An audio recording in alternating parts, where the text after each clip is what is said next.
হযরত শাহজালাল আন্তর্জাতিক বিমানবন্দরের third terminal পরিচালনার দায়িত্ব পেতে যাচ্ছে জাপান। তবে দেশের স্বার্থকে প্রাধান্য দিয়েই চুক্তি করা হবে বলে জানিয়েছেন বেসামরিক বিমান চলাচল ও পর্যটন মন্ত্রী আফরোজা খানম। এবছরই টার্মিনালটি পুরোপুরি চালু করা হবে বলেও জানান তিনি। বিকেলে ঢাকায় জাপানি প্রতিনিধি দলের সঙ্গে বৈঠকের পর মন্ত্রী এসব তথ্য জানান। মোহন ইসলামের প্রতিবেদন।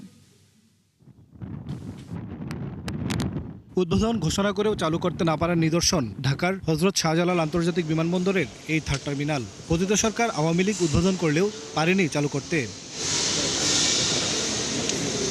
তাদের বিদায়ের পর অন্তর্বর্তী সরকারও আলোর মুখ দেখাতে পারেনি টার্মিনালের। প্রশ্ন ওঠে, এত খরচের আধুনিক স্থাপনা কি এভাবেই নষ্ট হবে? তবে বিএনপি সরকার দায়িত্ব নিয়েই এ নিয়ে কাজ শুরু করে।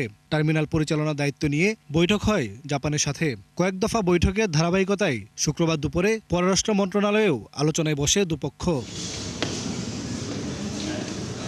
বৈঠক শেষে প্রধানমন্ত্রীর উপদেষ্টা ডক্টর হুমায়ুন কবির জানান, এই বছরের শেষ দিকে টার্মিনালটি চালু করা হবে। প্রাইম মিনিস্টার সাহেবের অবজেক্টিভ যেটা সেট করে দিয়েছেন আমাদের গভর্নমেন্টের is that we want to initiate this third terminal দ্রুত যত পসিবল।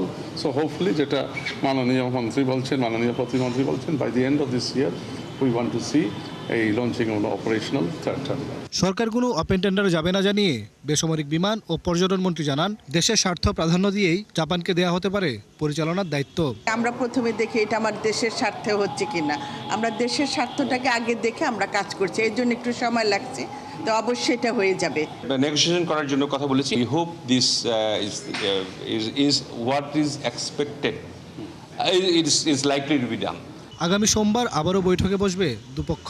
ওই বৈঠক থেকেই আসতে পারে চূড়ান্ত সিদ্ধান্ত। মোহন ইসলাম, ৭১, ঢাকা।